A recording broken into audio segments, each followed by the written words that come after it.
Mike Corey, Dr. John Giannini, good to be with you once again on these Friday nights. Let's start with Loyola Chicago for a minute, Coach. 5-17, you saw the record there on the bottom line. There's a reason for that. The reason is massive injury problems. Loyola, though, when healthy, beat a top 15 net Santa Clara. They were picked preseason top 5 in the A-10. And good news for the Ramblers, their starting backcourt of Moore and Dotson is back healthy. It's exactly what they need. All right, what about for VCU? Kind of starting to pick up a little bit of steam here, right? They win tonight. They got 5 in a row. They're doing it in pretty good fashion. VCU is a blast to watch. They are athletic, they are deep, and they are explosive offensively, looking like a potential NCAA tournament team. We got a great big man matchup once again here tonight. Miles Rubin for Loyola Chicago, and then Lazar Djokovic for VCU. Those two pretty special. We'll be watching them tonight. Rubin is one of the best defenders in America, the top shot blocker in the A-10, the leading shot blocker in Loyola basketball history. He's scoring more, too. He's added strength in the offseason. Djokovic is 6'11", can shoot the three, and an extremely athletic driver to the basket, finishes and gets fouled a lot. I can't wait to see the head-to-head big man matchup. And then what about the luxury that VCU has to be able to bring their top scorer off the bench this season? Hill is not only VCU's top scorer, he's the top scorer in the A-10 per minute played. This guy can shoot the ball. He's terrific off the dribble. He never gets fed up. He is comfortable and confident with the basketball. Also a very underrated passer and decision maker. Leads the conference in assist-to-turnover ratio in A-10 play. And these Rams are so tough here at home. You see the numbers on Hill. He's been outstanding. 25-3 VCU at home over the last 2 seasons. Super tough place to play here tonight.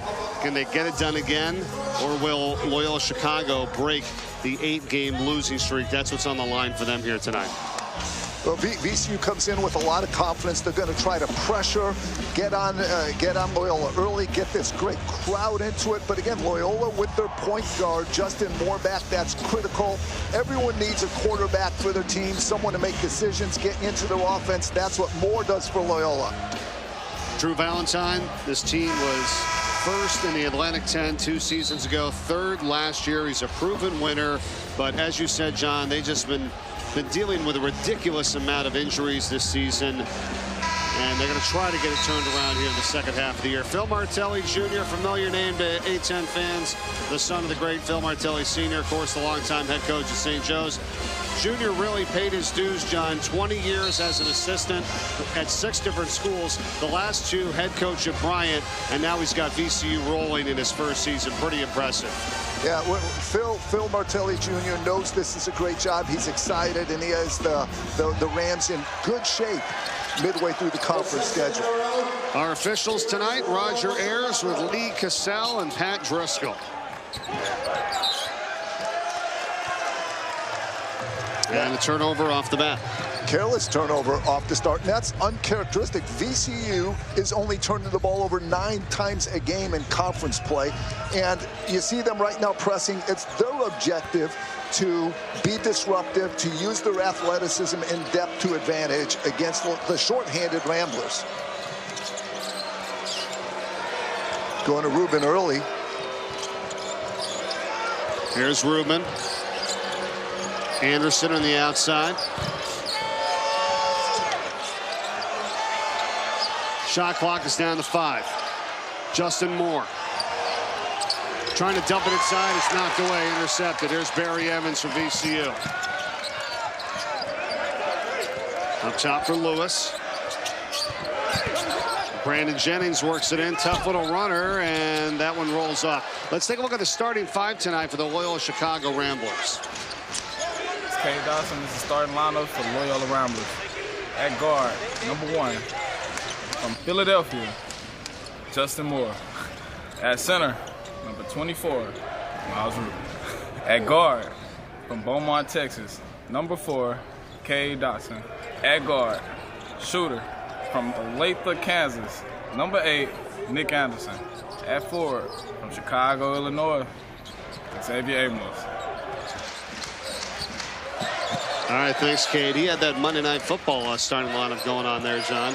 I like it. I like to see the personality of the guys and their love and enthusiasm for their teammates. Miles Rubin got the first basket there for Loyola Chicago, and they got the rebound off the Djokovic miss. And right to the hole here is Moore, and it's kicked out of bounds by VCU. How big has Moore been in the return for him? I mean, he missed a bunch of games, got hurt in the first half of that George Washington game. He's missed 5 games this season. You talk about positionless basketball, but one position that will always be important is point guard. Everyone needs one. That's what Moore does for Loyola. He sets the table for everybody.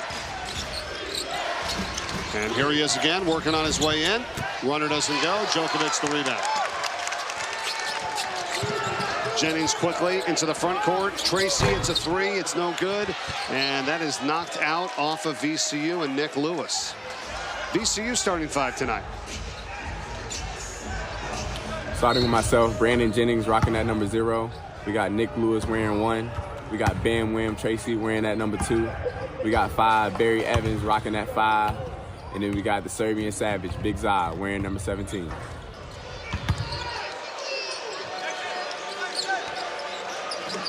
Ramblers early here with possession. 2.5 minutes gone by here in the first half. Shot clock inside of 10 again. Here's Xavier Amos knocking down a 3 from deep. 3s off the dribble with a 6'11" guy, and Djokovic with the hand in your face is not an easy shot, but Amos is confident, fearless. Missed a lot the whole non-conference season.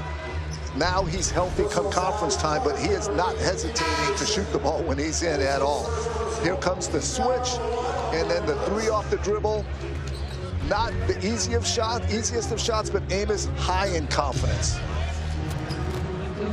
Loyola Chicago 2 of 3 so far from the field. VCU 0 for 3. The foul was on Nick Anderson, his first for the Ramblers. And this is characteristic of Loyola, really battling people in the first half of the game. Sometimes they get worn down later. They carry over there. And again, an uncharacteristic second early turnover for VCU when they average only 9 per game in A-10 play. But these Ramblers, they will battle you. Again, this is self-inflicted. There's no pressure there. The fundamental problem, he was going to pass that ball with one hand. When you try to pass with one hand and you try to pull it back, you're going to turn it over. That's why two-handed passes are more fundamental.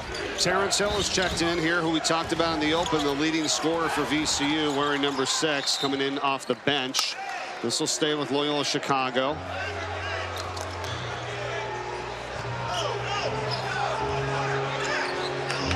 Cade Dotson to put it in.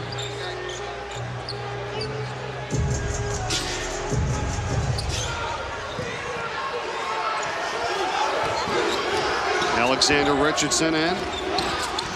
Bounces it inside for Amos. Puts it up. No, but he got fouled. A good start here for Loyola Chicago. Chance for 2 at the foul line. And it's going to be on Tracy, the foul.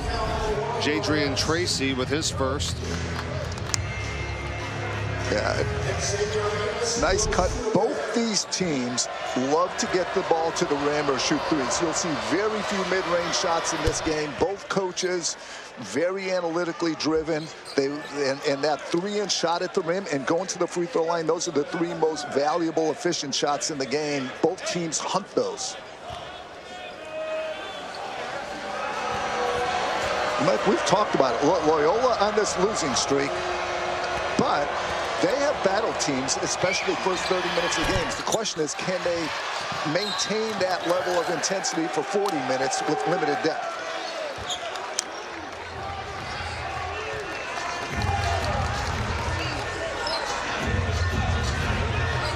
Welcome everyone here to Richmond, Virginia, inside the Siegel Center for the Atlantic 10 Friday Night Showcase. Week 3 of 8 here, as it's a 6-0 lead for Loyola Chicago in the early going, and they have the ball here. Mike Corey with Dr. John Giannini. Good start here for the Ramblers, a team that has lost 8 straight games due to the fact of a lot of injuries. And now there's going to be a foul on the floor here, so it's going to be on Hill for VCU. 3rd team foul already here in the first half. They've yet to score, and the Ramblers trying to tack on to an early 6-0 lead. VCU switches all 5 positions, and what Loyola is doing is they're trying to take advantage of those mismatches. They're going to get a steal here as Bell feeds it into Tracy. Got knocked out of his hands, and it's saved from going out by Barry Evans. Tracy kicks it back out to the wing for Hill.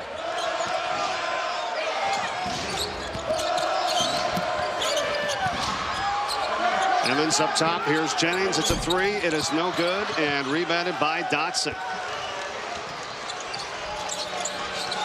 Amos for 3 in transition. That doesn't go.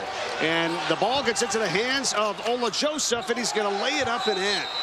And Phil Martelli Jr. is fired up and calls a timeout.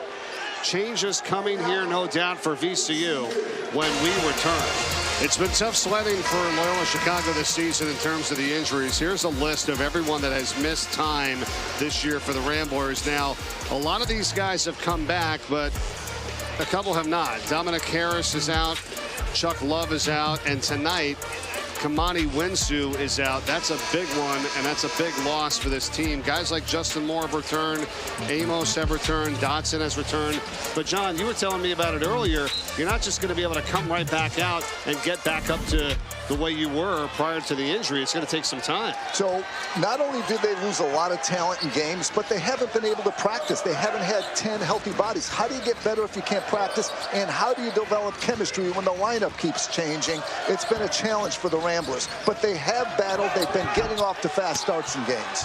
Djokovic misses the runner here, and the Ramblers back with it and an 8-0 lead. 4.5 minutes gone by here in this first half. VCU still looking for their first points. Here's Rubin against Djokovic. That's the big man matchup that we want to feature here in tonight's game. Yeah, absolutely. Rubin misses that shot. Djokovic did a good job muscling him outside the lane. Rubin, one of the best shot blockers in America. Djokovic, a scorer. Great head-to-head matchup. Bell misses, but he is fouled by Joshua Ola Joseph, who picks up his first personal foul. And this is kind of the way that Loyola Chicago has started many of their games this year, right, John? They have gone off to some pretty good starts. It's about playing and finishing a full 40 minutes. When you are undermanned, you have to battle so hard against a team as good as VCU on the road or at Dayton, but we've seen them do this. We've seen them be up at halftime routinely. We've seen them be within 1 possession within 10 minutes left. It's the last 10 minutes that have been hard for Loyola because of being so undermanned. Now with their starting backcourt back for the first time this week in Moore and Dotson, we see if that helps them finish games out better. The freshman Nick Lewis is back in. 1 of 2 at the free throw line. And it's 8-1. Alley-oop time. Rubin gets it to go down from Justin Moore. And Loyola is successfully hurting VCU's switches. VCU loves to switch, but they're getting the ball to Rubin in a mismatch against guards. And a 3-ball at the top is good by Terrence Hill Jr. That's the first field goal of the night by VCU.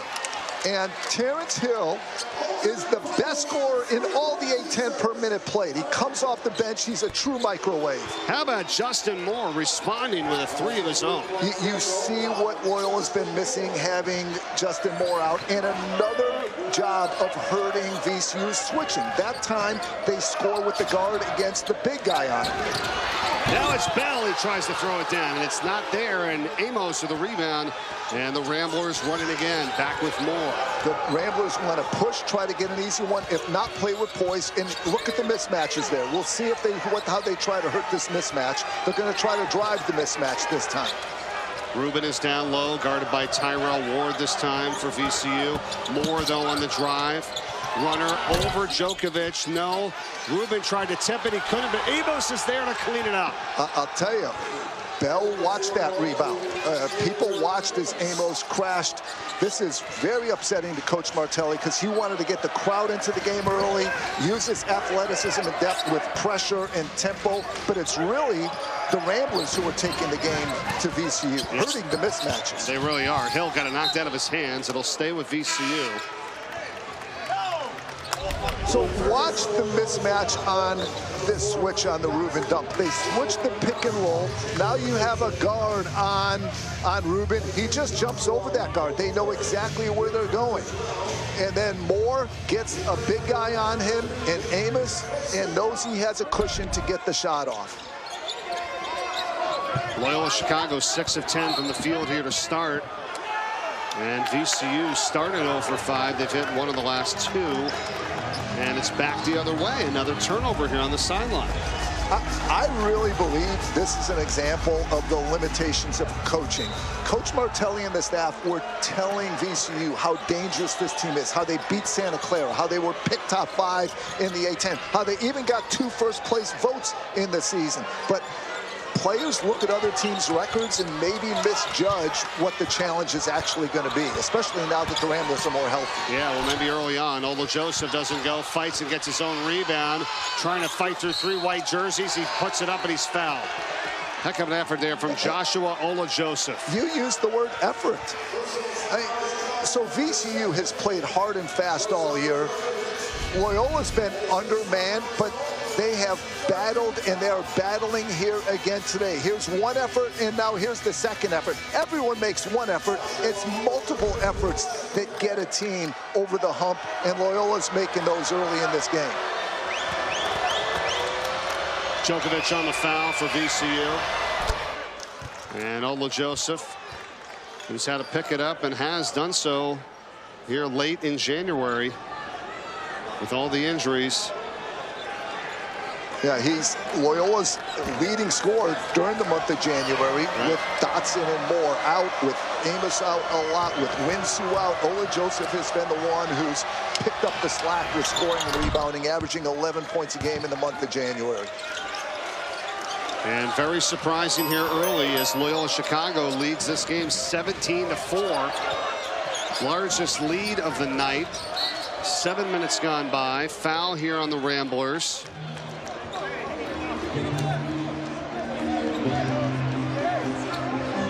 Justin Moore.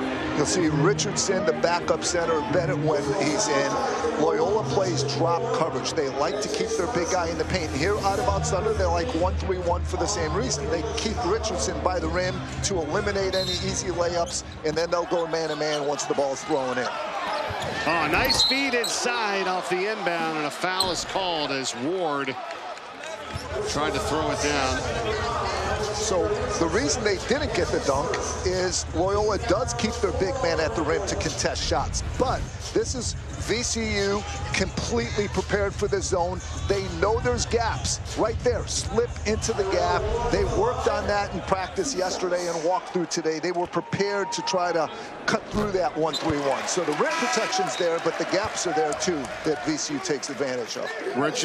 Anderson, excuse me, for the foul, or Richardson for the foul for Loyola Chicago. 14 foul. One big thing that Coach Valentine said, he said, we got to contain the paint and not foul in this game. 2 of his big keys in this one. VCU top 20 in free throws made per game. Loyola's more concerned about VCU getting easy ones going to the free throw line. If they make some threes, they could live with that. Nice move by Richardson inside. A big guy against the guard. VCU switching is really hurting them with mismatches so far in this game. There's Tracy, swings it for Lewis. Noel, contested 3, and he got fouled. And Richardson got him on the arm for his second foul. So there are some good shooters in this game. And Hill is bordering on a great shooter. But outside of the great shooters, you absolutely can't foul a three-point shooter. If it's someone who's capable of making 5-6 threes, I get it. You might have to contest hard, tick their elbow, but short of that, you can't put Noel on the line in this situation.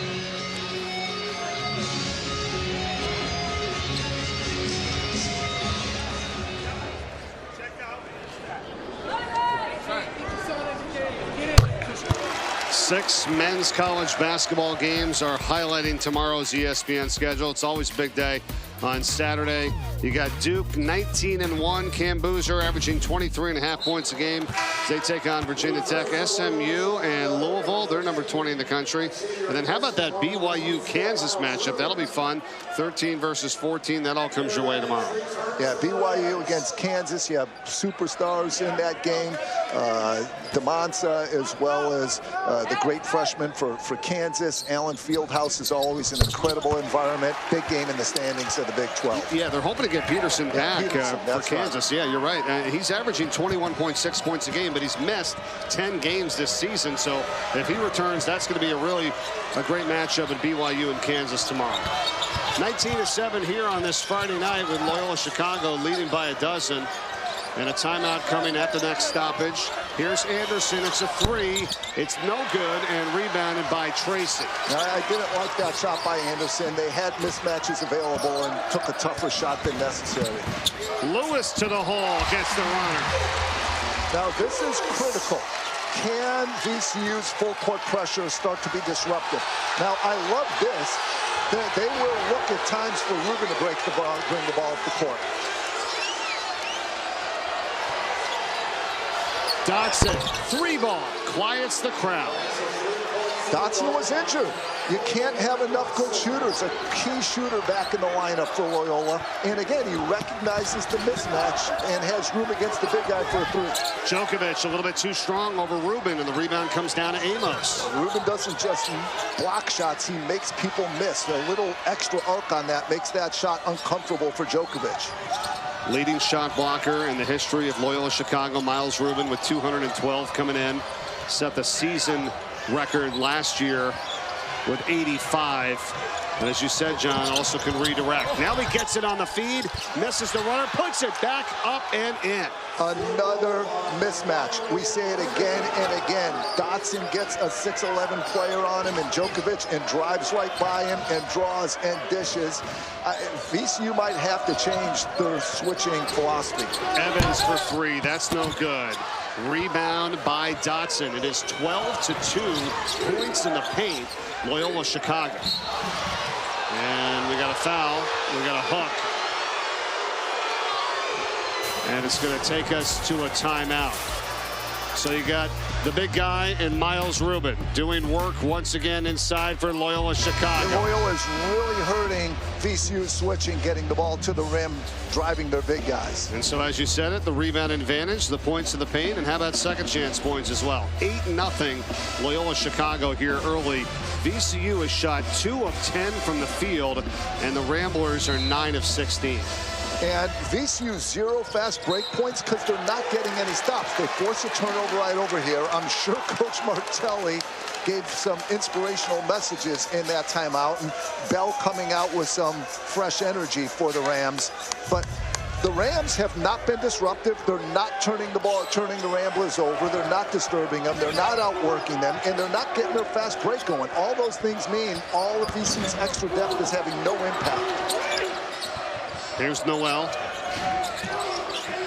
They swing it to the corner for Bell.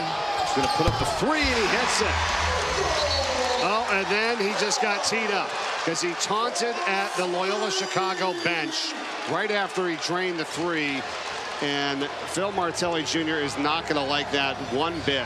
They're still down by 12. There's zero reason for that, and Roger Ayers was all over it and immediately called the technical, and rightfully so, after that three by Bell. Here it is. So before the taunt, Bell, one of the most improved three-point shooters in the A-10. Last year, he made 2 threes all year. 2 threes all year. This year, that's already his 13th. But then he gets overly excited. You got to have more emotional control than that. You don't want to do something to hurt your team. And so Daywalk Tavares hits 1 of 2 at the free throw line. So right after the three, he immediately looks right to the Loyola Chicago bench, and you just can't do that. No. There's no need to talk to the other. It's just not necessary. But strategically, they left Bell open for the three on purpose. That was a dare shot. But again, this is a much improved shooting version of Bell this year. Justin Moore says, well, he got through the press, and then he turned it over. And now the other way, it's Tracy. Tracy blocked and fouled by Rubin. So how does superior athleticism and depth affect the game? Really only two ways. Can you pressure and disrupt the other team? VCU has not done that until that last media timeout. And then you get up tempo. You push the ball, get extra possessions, make the game faster. VCU very different, taking advantage of depth and athleticism after that last media timeout for the first time this game. Well, and Coach Valentine told us, he said, we've been giving up way too many turnovers for touchdowns this season. He wanted his team to think twice, a little bit more out there before they either make a pass or do something out there that could affect the team. This one really ends up going the other way, and they do get points out of it. So that's what they want to try to avoid. Yeah, absolutely. And here comes the pressure by VCU. They wanted to assert their pressure immediately in this game, but it really had no effect. This pressure is far more energetic with Bell leading the way. Tavares gets it up high here to Rubin out by three-point land. Tries to fight a cutter. It's knocked away. It's knocked away again. And now the effort play from Tracy. Here's Noel. Alley-oop for Evans.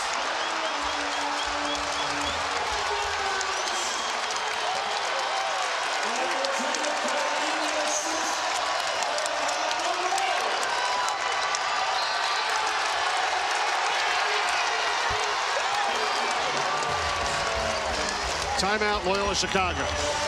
This is how VCU wanted to disrupt Loyola from the start, but now the pressure's heating up with Bell in the game.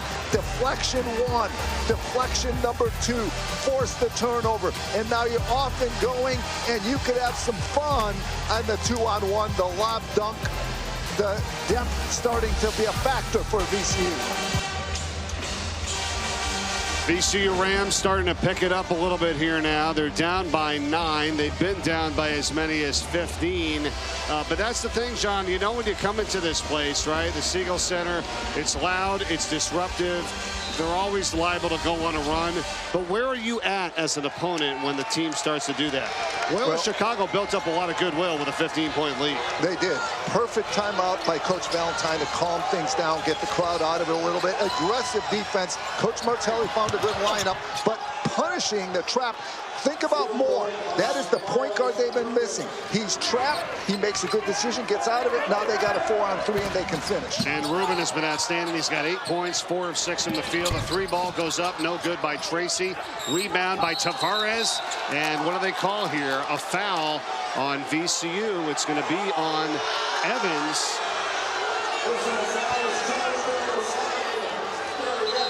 So you don't normally want to foul 80 feet from the basket, but I believe that was a good foul because VCU has to attack the ball, apply pressure. If the cost of doing that business is the occasional foul, it's worth it for VCU to assert their athleticism and depth.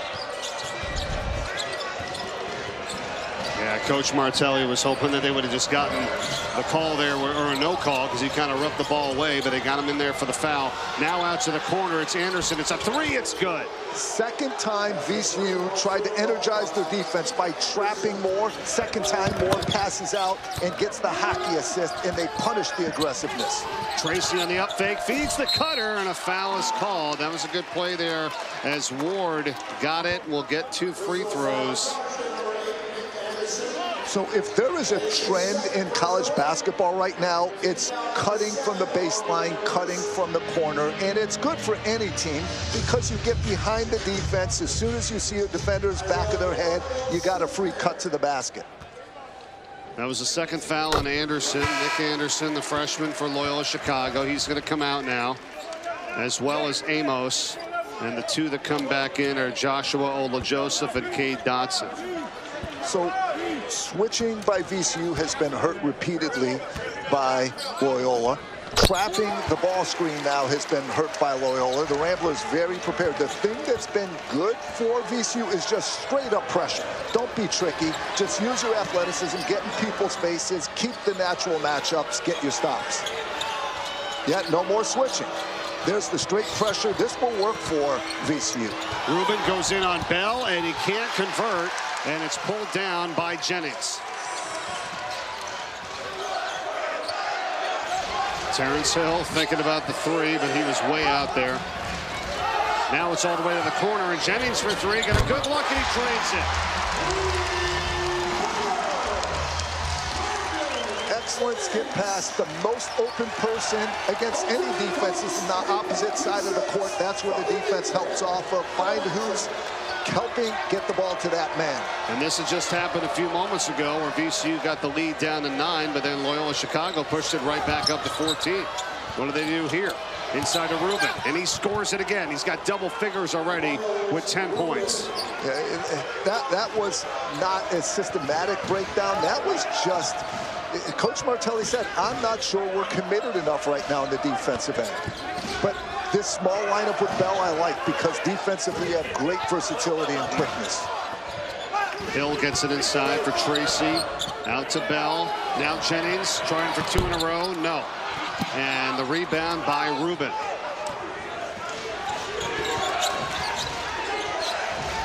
John, this is what you said about this Loyola Chicago team at the start of the broadcast. They are dangerous. You can't look at that record. They're getting guys back healthy now. Rubin, excellent ball reversal. It's Tavares for 3, and that's how it's done.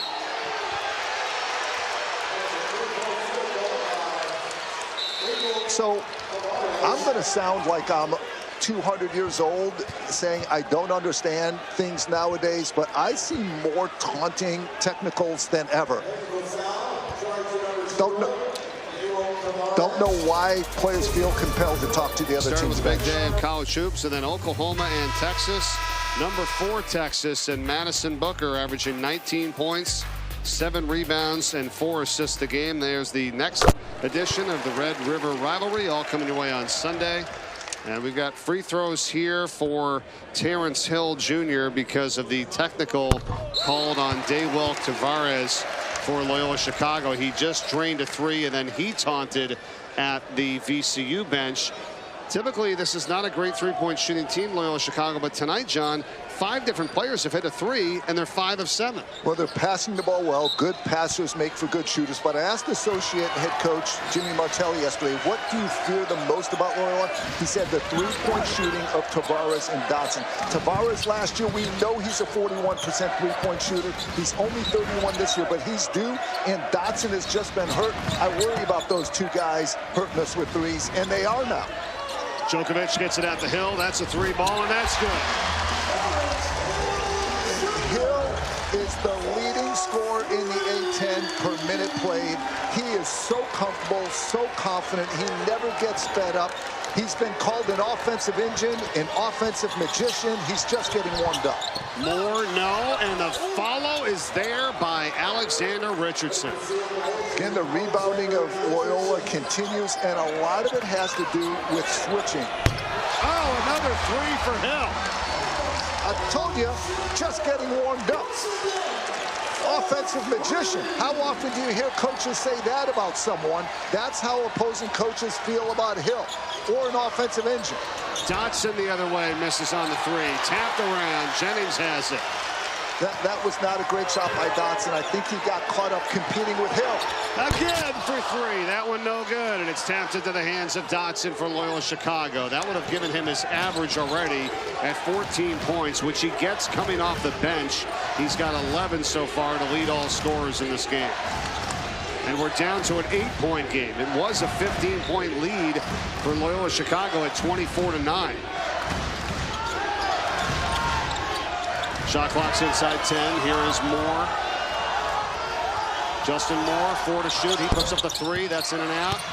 And it's tapped around. Evos has it. Crowd wanted a foul on Richardson as he came over the top and was able to get it to his teammate. Richardson kept it alive, and Richardson's one of my favorite players in the A10. He's the backup to the great defender Miles Rubin, but he played at the highest level in Germany. He's an older, mature, proven backup who could really rebound. They don't drop off much. You don't have the defensive Rubin, but he brings a lot of rebounding. Hill kicks it out. 3-ball Ward. That one's good. And VCU is heating up from the outside. 6 of 12 now. 50%. It's a 7-point game. Skip passes are always a good thing. Ball reversal is the key, but if you could make it in 1 pass instead of 2, so much the better. Moore for three. No. Players are going down, and there's a foul, and it's on VCU. I think it might be a double foul. Yeah, it's going to be a double foul on Djokovic for VCU and Richardson for Loyola Chicago. How about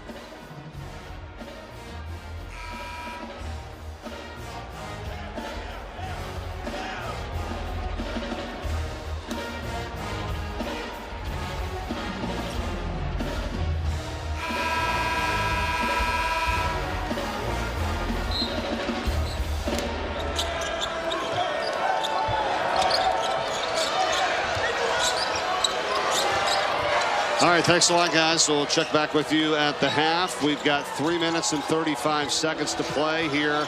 And we had a double foul previously before we went to timeout. So the officials go to the arrow to determine possession. It was Loyola Chicago ball, and they weren't able to convert. Now it's back to Hill, who is converting on another three, and a foul.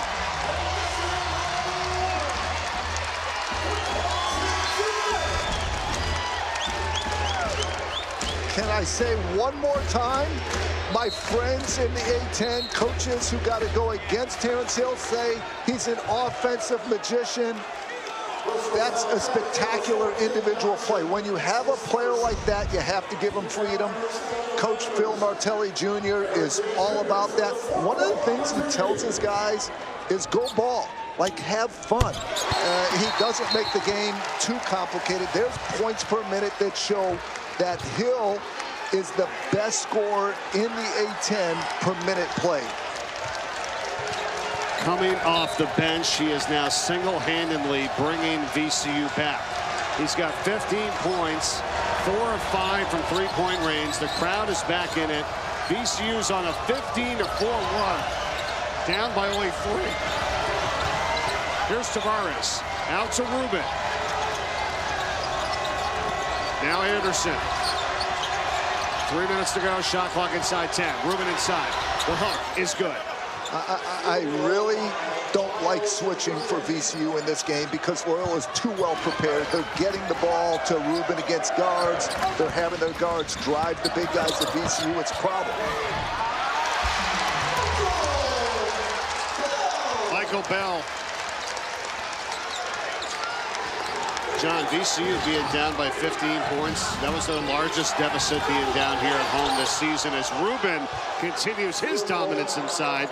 He's got 14 on 7 of 10 from the field. I'm excited about Rubin's offense. He's been a great defender, leading shot blocker in the A-10 pretty much for his whole career. But this guy's put on muscle, 10 pounds over the last year, and he's much stronger around the rim right now. Jadrian Tracy, and on the drive, there's a foul. And I love the judgment on Rubin on that. A lot of less mature players would have goaltended on that just to show that they could get the ball at the top of the square. Rubin put his arm back at the last second. So here's the foul. Well, here's the muscle by Rubin. I mean, so how do you shoot a high percentage, get the ball to the rim? How do you do that? By using strength. But on the other end, I love that he avoided goaltending at the last second on that play. The foul is on Nick Anderson, who picks up his 3rd for Loyola Chicago. And he goes out. Amos is back in, among others, for the Ramblers. Tracy. VCU has got to the line here. They're 12 of 15 from the free throw line tonight, make it 13 to 16. They make almost 20 free throws a game. That's good for 19th best in America out of 365 teams. It's one thing that they're doing consistently well with their identity. It's keeping them in the game. But defensively, they have been a sieve against this well-prepared. There's another switch and a mismatch. And Rubin, was he held? Yes. Bell is called for that foul. That's his 2nd for Bell.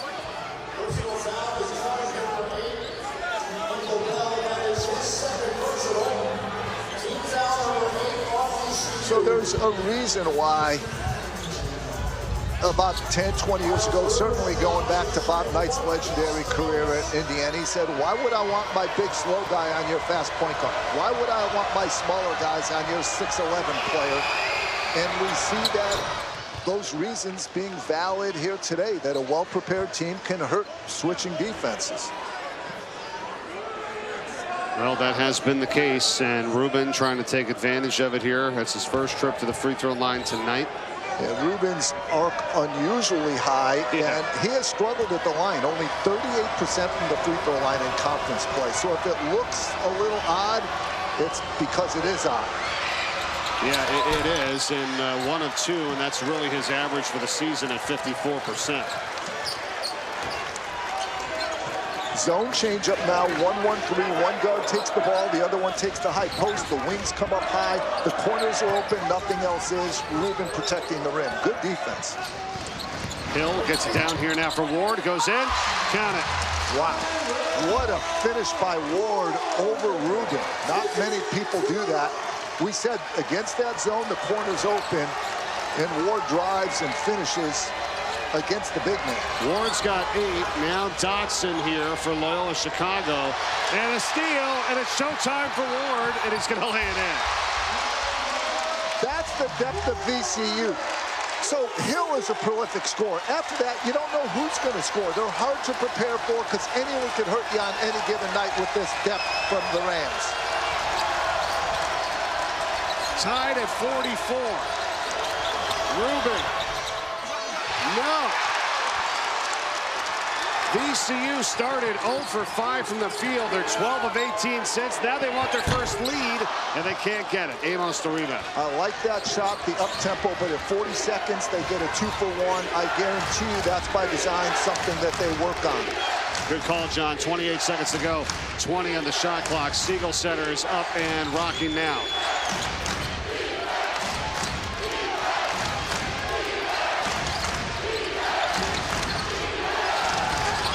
Five to shoot. Ruben. Foul. And it's Bell again. So that's going to be his 3rd. I think they might have got that on Jennings reaching in the gap. Let's see. No, it's on Bell. You're right. So the reason, well, there's the hand check. They don't call that. But then the forearm, and he comes down. Yeah, if he didn't follow him on that first little armbar, he certainly followed him after when he came down. I don't have any problems with that call at all.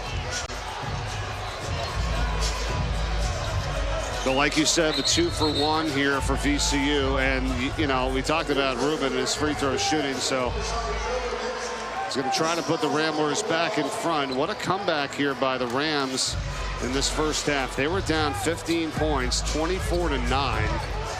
And they've come storming back thanks to Hill, who's hit 4 threes in this game, 4 of 5 from the field. Ward has 10. Yep. 2 players off the bench. For all young players out there that think you have to start, you don't have to start. Starting doesn't make you a better or lesser player than anyone else. That's proven on a deep team like they have here at VCU. And, you know, you and I were talking about this earlier, and it's a great point because think about it. If you're even out there or not out there for the first 2, 3, 4 minutes, you get a chance to see things develop, right, John? You know, and say, okay, now I can come in and I got a little bit of an advantage. How do I take advantage of these guys? I've already watched a few minutes of action, and I think that helps.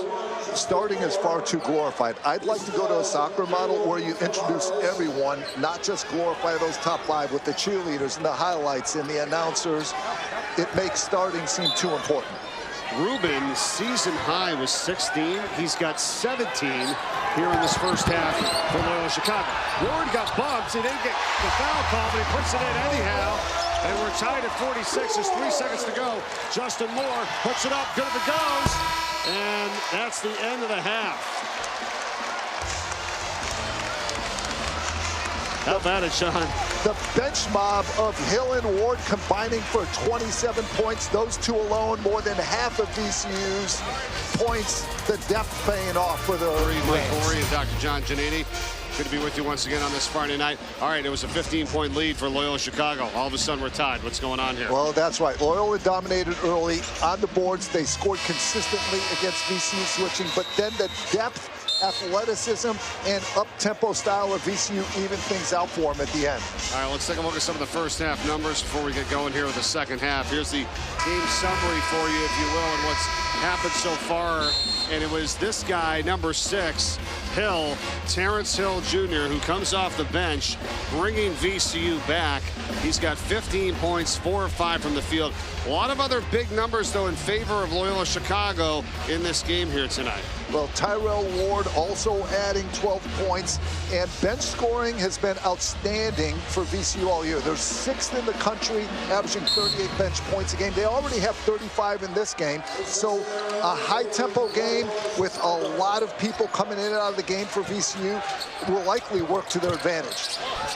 On the drive to start, it's Tracy, and it's the first lead of the game for VCU.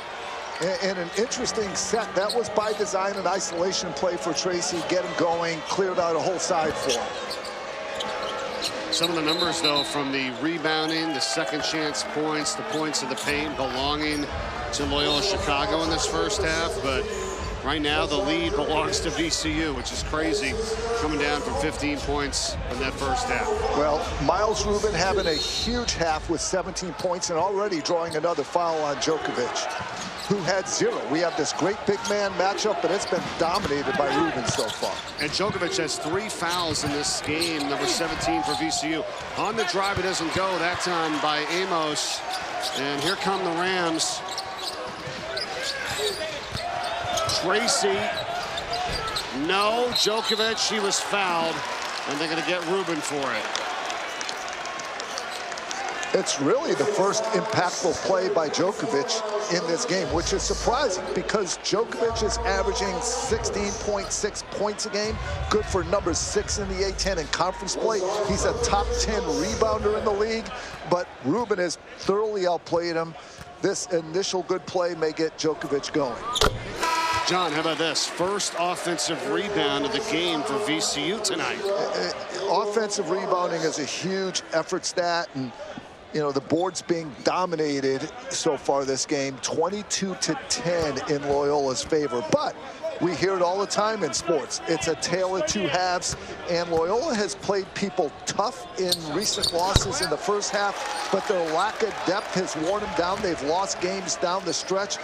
They have more depth now because Moore and Dotson have just this week been reintroduced into the lineup. Do they have enough depth to hang in there for 40 minutes? First points of the night for Djokovic, and it's now 50-46. VCU by 4 on the drive. Dotson, and he puts it in for 2. VCU's defense has been poor in terms of giving up 49% tough shot over there that goes in. What a talented athletic play by Djokovic. But VCU's given up a high percentage of shots in conference play, especially at the rim. 13th in the A-10 in defensive field goal percentage. Not good. They've given up easy ones, whether they're switching or not switching, especially at the rim. Rubin, yes. VCU's giving up 55% on 2-point shots in A-10. Djokovic, an athlete, but not really a shot blocker. People are scoring in the paint against the Rams. It's now 28-14 points in the paint for Loyola Chicago as Tracy hits a 3. The depth for the Rams is their strength. You don't know who's going to hurt you in the second half. Tracy. Dotson to Rubin, got it back and scores it. Just third time, Loyola gets an easy shot right at the rim. If VCU doesn't solve their interior defense issues and their half-court defensive issues in general, it will plague them and keep them from their goals of an NCAA tournament berth. Both teams 3 of 4 from the field to start the second half. Here's Evans trying to get by Dotson. Little wraparound out to Djokovic for 3. It's no good. Offensive rebound, Lewis. Now they're second of the game. Can they score it here? Jennings lost the handle. Recovered. Lewis got it knocked out of his hands. And it stays with VCU. Now, the recent losses here for Loyola Chicago, and John, you've brought up some good points about this group here this season. Take a look at this. 4 close losses. Halftime, they're usually up. Average lead for Loyola at 3.5, but by halftime, by 10 minutes left in the second half in these games, Loyola's average score is down 2, but they're right there. But then they lose by 15 because with all the injuries, they just can't keep up for 40 minutes. Tonight they were tied 46 all at the half. And Jennings called for the foul here. But this is, again, why Loyola's been optimistic. They knew they would get some guys healthy. Dotson and Moore are a huge addition. Those losses before, fading in the last 10 minutes, that was without Moore and Dotson. They have those two guys today. Right. Can they make the difference? The one guy they don't have, though, is Kamani Winsu, who is out of this game as well. Yeah, it always seems to be something on the injury front, but I'd rather have guards who can make shots and make decisions. Understood. Hill for three. It's no good. It's knocked out. It stays at VCU. You know, and Coach Valentine said it. He's like, I'm just going to keep coaching the way I know how. You heard what he said before the game tonight. He said, guys, I believe in you. You follow the game plan. We can get this done here tonight. It's all you can do. And like I said, they lose Winsu, an experienced, very good forward, but they add two guards that are starter level, good A10 level players. So it's still a plus for the Loyola Ramblers getting these guys back. Djokovic trapped, and he throws it away. 1-3-1, out of bounds under. They take away the shots at the rim by keeping Rubin back home. Trap the corner. VCU knew that was coming. Very surprised they turned it over. First turnover of the second half, 4 for the game for the Rams. Rubin hands off for Tavares. He pops it up to the foul line. And they're going to call the foul on Loyola Chicago. And it's against Ola Joseph. So I don't love a quick jump shot against VCU's half-court defense for Loyola. For this reason, right now this is a 90-point pace. I really don't think that Loyola's limited depth can beat one of the deepest teams in America in a 90-point game. Loyola should push the ball in transition, but in half-court play with some more poise. Plus, they've been getting all to the rim. Continue to try to do that.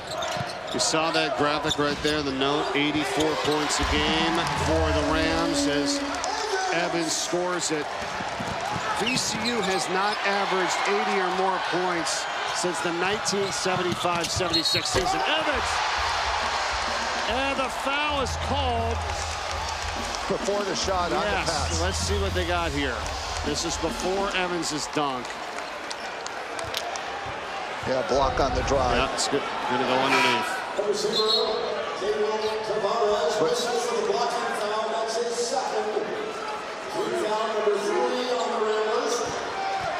Here's so that that's where they call the now. foul on Tavares, yep. And then match up in a man. Before the shot, good call, but Evans says I'll take it in anyway. Huge difference for Loyola without Rubin in the game. Rubin, frankly, these last two shots would have blocked them or altered them. Richardson, a good rebounder, but not the defender Rubin is.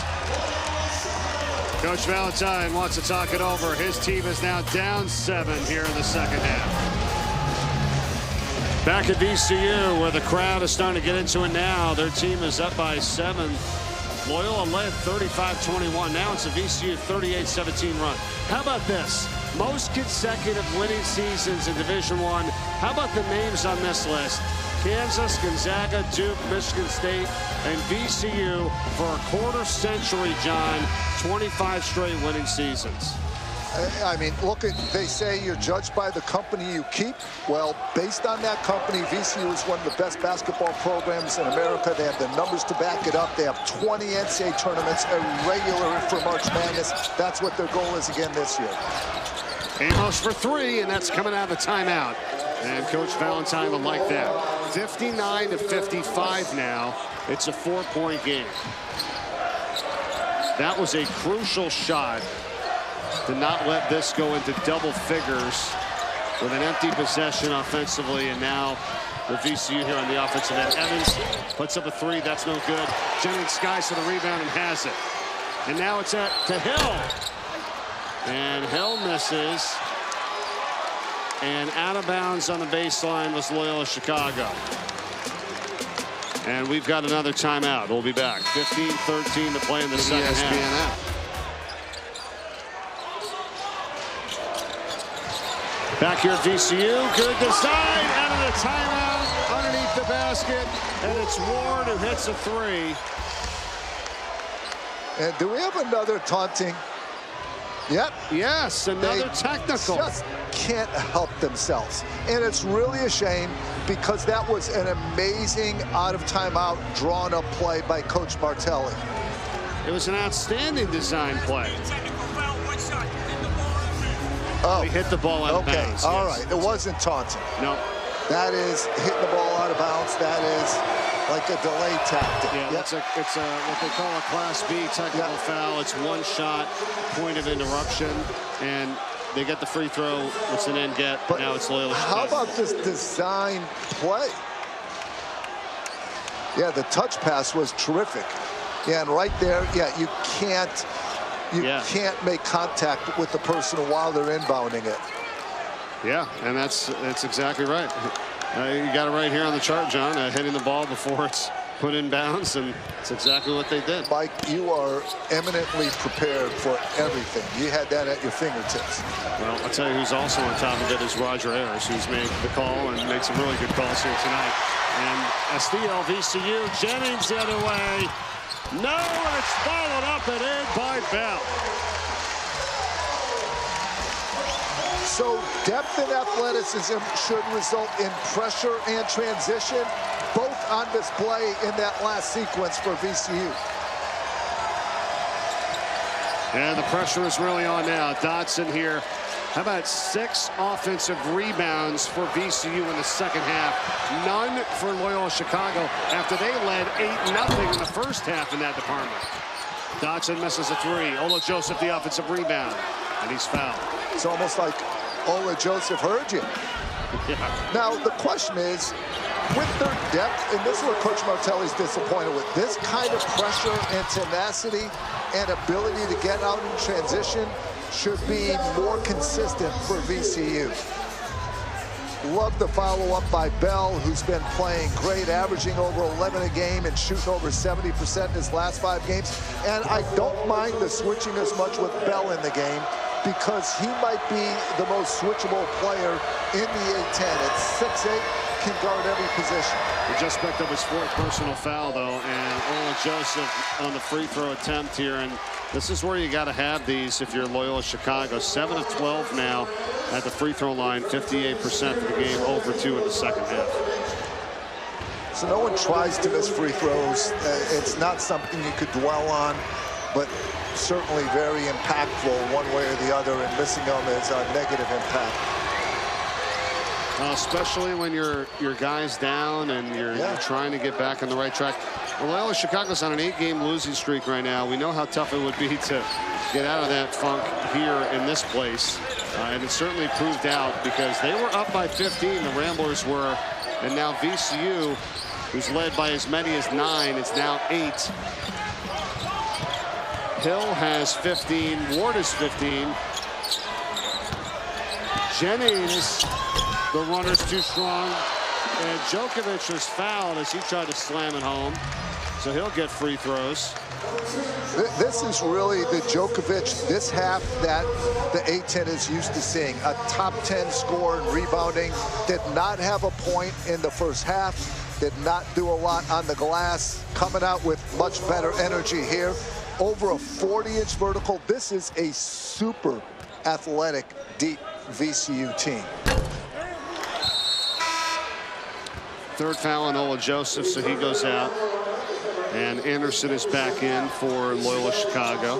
You don't see many 6'11" guys with a 41-inch vertical. I had games at College of Charleston where he played last year, and Coach Chris Mack there, who was a great coach when Xavier was in the A-10, told me he's flat out an NBA athlete, and his testing certainly shows that.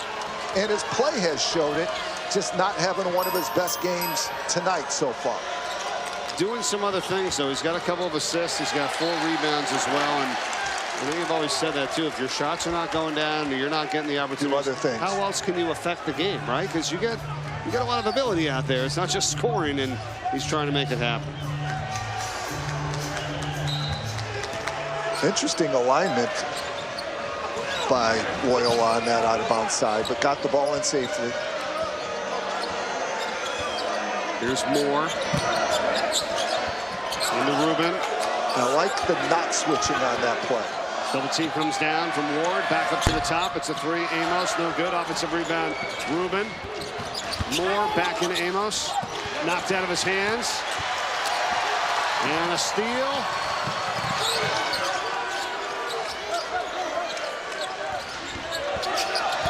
Hill. Tried to dump it off. It's intercepted. It got back. Jennings. Wide open Tracy. Free ball. In and out. And Rubin tracks it down. Well, you can see how this VCU team does score over 80 points a game, right? They're always pushing the tempo. They play fast. Amos sticking with it. With VCU's depth and athleticism, it's going to be really hard for someone to win a game again in the 80s, 90s against this team. Love their style of play. Amos has 13 points, 6 behind Rubin, who's got a team high 19, and also a season high for him as well. And Tracy is fouled. And it's on Tavares. Yeah, so how about what Phil Martelli Jr. brings here to VCU, right? Over the last 2 years, the outstanding seasons he had at Bryant. Look at the numbers they put up there as they went to the NCAA tournament. So this is the highest scoring team at VCU since the 1970s. But compared to the Bryant tempo, they're slow. Look, he was 3 in the country, 6th in the country. They're just 4th in the A10. So Coach Martelli wants to play even faster. And I can't wait to see what he does with this program. I love his approach to coaching. He doesn't like to change a whole lot because he doesn't want his players thinking about change. He wants to be good fundamentally. He wants them to play with free minds, fresh legs, and it's a system that works. Djokovic, no. Got it back. 3 ball, Noel. Djokovic again. Now all of a sudden they're offensive rebounding machine here in the second half. Hill. And Djokovic is fouled. And Dotson got him this time. So when they show good video to this VCU team after this game, it will largely be this second half. The offensive rebounding, the pressure, the disruption, the tempo, the effort. You know, that frankly, Loyola was superior in those categories early on, but it's so hard when a team's 9-10 deep to maintain that maniacal effort. Much easier for VCU with all the subbing. Hill for 3. 5 of 8 with 18 points. Yeah, Hill is exceptional offensively. So Bones Highland, former VCU player who's with the Memphis franchise right now. Yeah, I mean, NBA player, but as a sophomore, the numbers over here by Hill, better than Bones Highland's as a sophomore.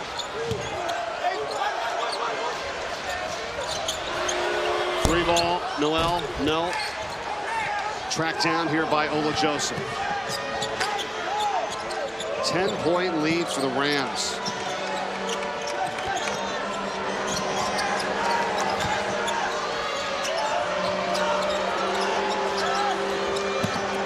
Minutes to go in the game. Dotson crosses over, puts it up, no. And it's into the hands here of Tracy. Rams run again, it's Hill.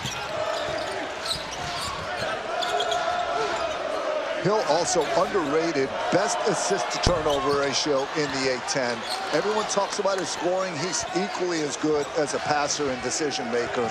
Whenever you've got better numbers than Bones Highland at VCU, that's saying a lot.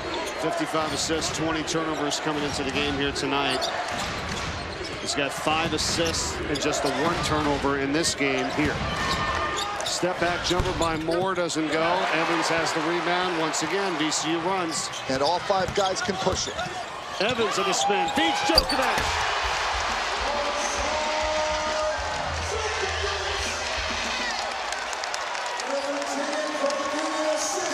Looked a little dicey early for VCU, but it's back to the way they've been playing most of this season. It's now a 12-point lead, 70-58. All right, back here at VCU, and how about this efficiency here by the Rams, Coach? So that is obviously the best in the A-10, ahead of St. Louis's unbelievable season, because VCU has a harder strength of schedule. That number, 121 points per 100 possession, that's expected against an average Division I team.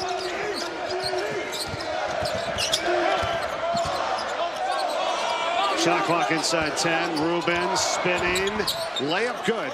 He had 17 in the first half. He's got 4 now here in the second half. Yeah, but Rubin's just showing an exceptionally improved offensive game with new strength, and he's always been an elite defender. He's going to be a 3-time A-10 all-defensive team player after this year. Already Loyola's best shot blocker in history. Now he's got the offense. Jumper by Tracy is good. John, if you think about this, I mean, he's got 21 points tonight. That ties his career high. Yeah, he just keeps getting better. Tavares gets the jumper for 2. So something very unusual about the last 2 plays. We just saw 2 mid-range jumpers, very rare for both teams. Tracy again for 3. That's what's common for VCU and Loyola. Threes and shots at the rim. That's how these teams hunt the best possible looks. And Tracy's got 14 points in this game here tonight. The 5 S's, Coach. I love this that you came up with for the game tonight. Studying VCU's offense, this is why I believe they're so good. First, speed. For example, this game, they're on pace to score over 90. Simple, not a lot of set plays, which will slow you down. Smart. They only have 5 turnovers in this game. Average 9 in the A-10. Shot selection, they skew mid-range, they get the ball to the rim, they get fouled, they shoot threes, and then share. Coach Martelli says one of the things I'll sub a guy out for is if they miss an open teammate, I insist on sharing the ball. Those S's, with this talent, make for the most efficient offense in the A-10. I like it a lot, and you'll actually see all 5 of those on a possession sometimes, right? Absolutely. I mean, what they can do, and they have been efficient, and now they're up by 13 points. So St. Louis's raw numbers are better, but when you factor in the better strength of schedule, that's why when that stat says adjusted, it's adjusted for strength of schedule and what you're expected to do against an average D1 team. On that criteria, VCU has the most efficient offense in the A-10. Rubin has it. Out to the corner. Tavares for 3. It's an air ball. And that was knocked out off of VCU. Timeout. Net rankings in the A-10 this season led by St. Louis, who just had a huge blowout win over Dayton tonight at home, 102-71. Heads up for the Billikens this year, John. Well, they beat Dayton by 30 tonight, but they had a scare here at VCU. Great game. VCU took a lead with 2 minutes, 20 seconds left. St. Louis pulled away late. Also, they had to survive GW at home with a Robbie Avila buzzer beater recently, but they are in track at St. Louis, not only for a large berth in the NCAA tournament, but a high seed. VCU firmly in the NCAA conversation in the 40s. If they could get it to the 30s, now you're talking, you're in good shape. And George Mason looking to move up in the picture as well. And a missed 3 there by Tavares. How good is this St. Louis team tonight? It was Trey Green that made a career-high 7 3-pointers. And he had 23 points in that blowout win. You and I did the game last Friday at St. Bonaventure. It was Ishan Sharma that had a career-high and 9 3-pointers in that game. Those aren't even 2 of the starters. So St. Louis has a top 10 offense, a top 10 defense, a top 10 rebounding margin, leads the country in scoring margin. They've been unbelievable, and they have survived a couple nights where they were challenged by VCU and GW. But what a spectacular season for St. Louis. But that's also an opportunity for VCU and George Mason. If they can get a win, a quad 1 win against St. Louis, now you're looking at multiple teams, as is the custom in the A-10, getting into the NCAA tournament. You know, when I coached in this league and we were getting 3, 4, 5, 6 bids, The reason why is you had such quality wins available within the A-10, and St. Louis is one of those right now. Great opportunity for VCU in the mismatch, in the next rematch they have coming up later on a Friday night at St. Louis. Green is actually a starter for St. Louis, but they got so many players that are liable to go off at any point in time. You know, he had the 23 tonight. Sharma even had 18 for them as well, as they go to 21-1 on the season. 75-65 here as Jennings goes to the stripe for VCU.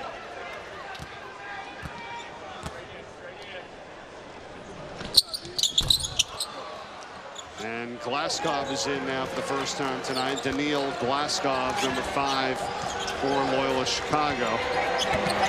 Still just a 10-point game, Loyola within striking distance. 3-ball Amos, no, and rebounded by VCU and Barry Evans. Evans runs, finds Jennings.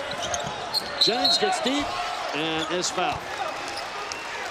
A couple things about that possession. First, Evans' ability to get the ball and go. All 5 players can push the ball for VCU. And then Jennings, known as a defensive player, underrated offensively. Jennings averaging double figures in A-10 games.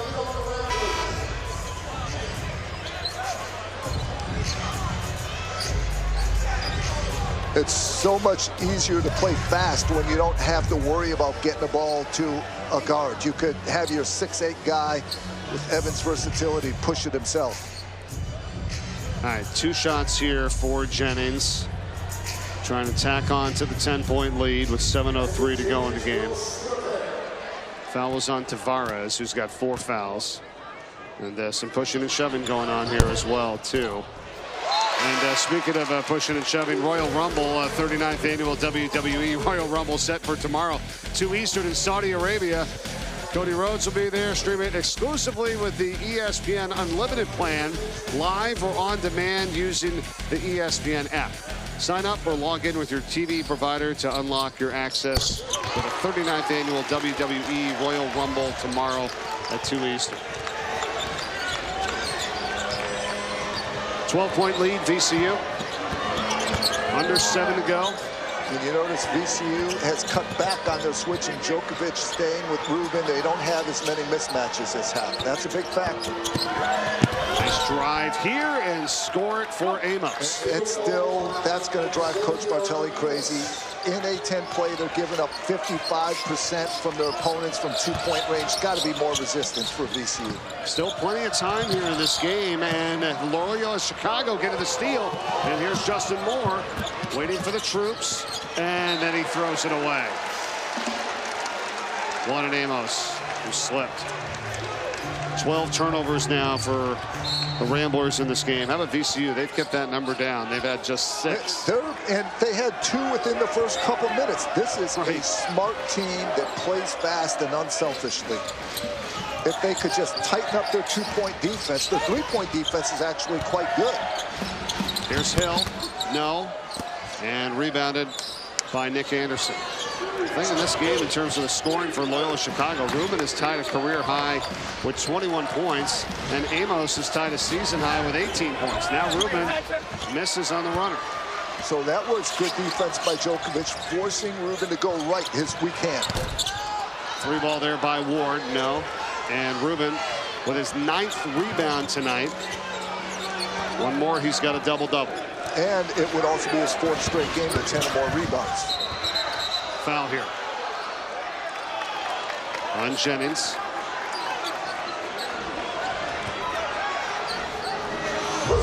So we see it here today. The 5 wins and 17 losses that Loyola came in here with, but they are so much better than that. They are competitive. They're more healthy now. And they really believe they could put together a run in February. Well, getting Justin Moore and Kay Johnson back, who are now 2 starters, right, you know, for this team, and getting a concerted amount of time out there, and then a couple more games under their belt, right? 100%. And practice time and reps working together. 3-ball, no good. Offensive rebound, Rubin, off the Anderson miss. That's 10 now, so he's got the double-double. 21 points, 10 rebounds, and that got knocked out. 10 on the shot clock for Loyola Chicago to shoot.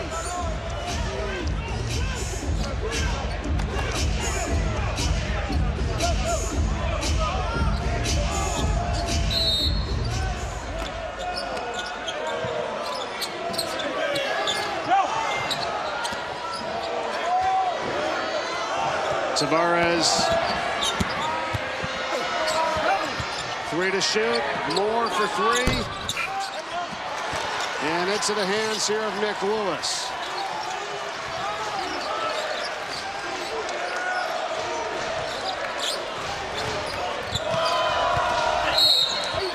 Foul on Tavares. And that's going to be it. He's going to foul out. That's 5 for him tonight.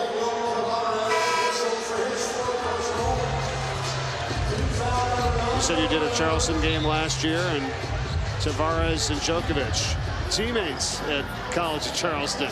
We are surely in the transfer portal era where friends become foes overnight. And these guys obviously helped their coaches with scouting reports on each other, but it's a new era that we're in, certainly. How about the game that Hill has had here for VCU? I mean, we talked about him a lot. We know his numbers coming off the bench, but he was the key factor in getting this team back in it as they were down by 15 points early in that first half, John. And on a very athletic VCU team, he's not one of these elite athletes. He's immensely skilled. And he's always comfortable. He never goes too fast. He's supremely confident, supremely skilled as a passer and shooter. An unbelievable offensive feel for the game. Just a feel that, frankly, you can't touch. And a touch that you can't teach. And a touch you can't teach. And what did you say about how starting is overrated? He's played more minutes than anybody here tonight coming off the bench with 25. I would argue that basketball should do the same as soccer. Introduce the whole team and do it quickly. You don't have to celebrate those 5 starters with the cheerleaders, the highlight film, the announcers. Do you know how many kids transfer because they want to start? How many parents? Right. Story, high school coach sent 17 players up for the jump ball.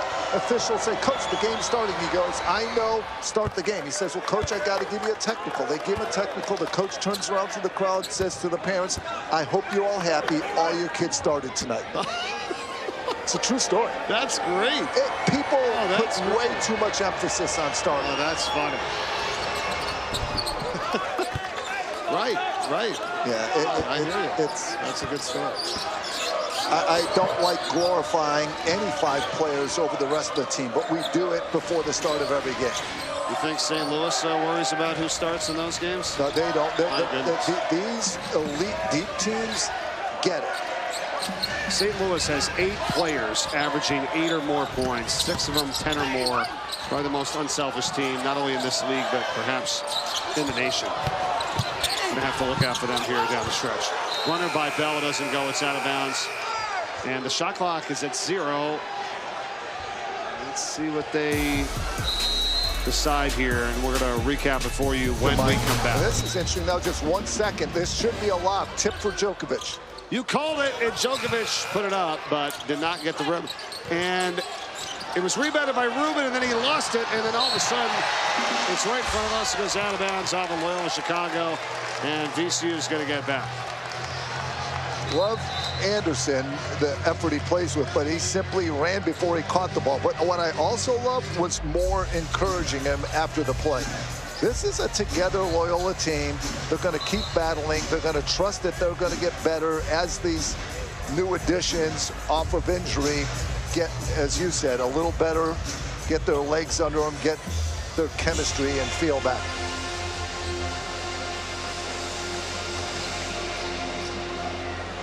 Well, and I think they're going to look at the time here, too, potentially, in terms of the clock, the shot clock, right? Was there a possession?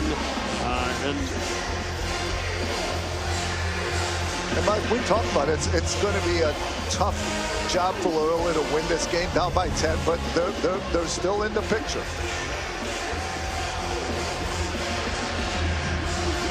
Yeah, well, that was... It's out of bounds off of Loyola Chicago, but... The clock issue is what they're trying to get it's straight. The clock issue, right. So 3:45 remaining, 79-69 here. VCU by 10. If they win here tonight, they'll have 5 wins in a row, close out the month of January on a win streak, go to 16-6, 7-2 in the A10. Loyola Chicago's trying to stop an 8-game losing streak right now. But to your point, John, it's just about getting better, getting your guys back, and then getting ready for March, right? In Pittsburgh in the Atlantic 10 tournament, if you're Loyola Chicago, to try to win this thing, because that's your only chance, right, for postseason, obviously. And they had a really good team coming into this season. We knew that was the case. That's why we're featuring them a lot this season, because of all the injuries, though. It's really hampered this Ramblers team. And they're putting the shot clock to 30. Oh, and they're going to say it was a shot clock violation. Yeah, shot clock violation. Okay, there you go. So it's Loyola Chicago ball. Down by 10. Still time here. They've got 1 timeout remaining. VCU's got 3. Anderson for 3. There it is, and it cuts it to 7. That makes things really interesting. I love Coach Valentine's after timeout set plays. It's worked out pretty well for him here in this game tonight, right? Yeah, several twice. Yes. And they had missed their last 8 threes all in this second half, and then they just drained that one. 7 of 20 for the game. Got to clamp down defensively now as Jennings tries to loft it over the top, and it's in the interior. It's knocked out of bounds, and it'll stay with VCU, but only 5 to shoot. So that was a switch. They had a guard on Djokovic, but perfectly defended, because when you got that mismatch, you want a player in front and one directly behind on the help side. There's the front. Now here's the player behind. That's how you handle a mismatch. Jennings gets it in the bell, and in point-blank range scores it. That Loyola 1-3-1. They trapped and turned over VCU once, but 2 other times now, VCU has found the little gaps in that zone for an easy look. That's 10 points for Bell. He's in double figures in scoring now. 4 players for VCU have 10 or more. Moore steps back, and he hits a 3. 6-point game. This is highly interesting. Great competitiveness and shot making from Moore and Anderson on successive possessions. Moore with just 6 points. He's 2 of 12 from the field. Both of his shots have been from 3-point range. On the drive, the runner, no. Djokovic, the offensive rebound. They missed a hook on that play. Should have been an offensive foul. And there's a foul now on on Loyola Chicago on Moore.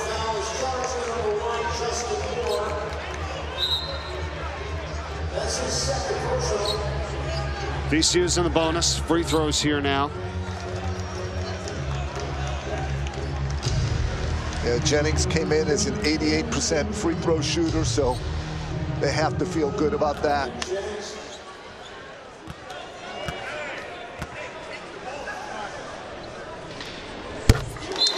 You had said a hook on that previous play, John. Let's see if we can see it here. Yeah, and this would have changed things in favor of Loyola right here. So watch the right arm. It's going to come wrap around, aim right there. Yeah, you said it. Yeah. Instead, the free throws now push it up to an 8-point game. Ramblers, though, have hit a couple of threes here, trying to keep it interesting.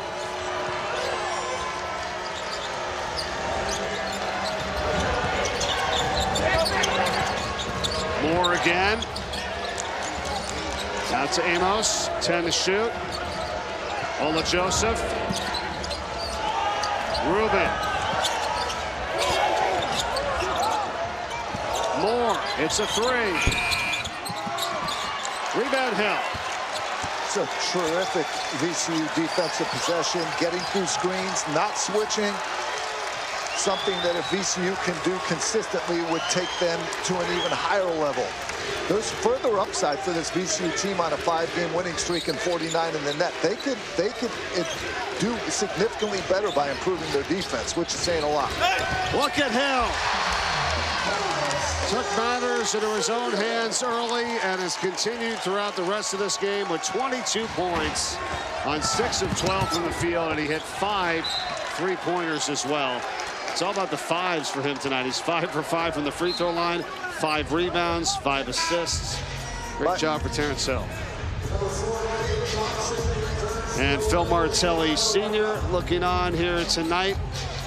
The great coach from St. Joe's, second all-time in Atlantic 10 wins in history behind John Chaney. And he's got to be so proud of his son, Phil Martelli Jr., and what he's done here.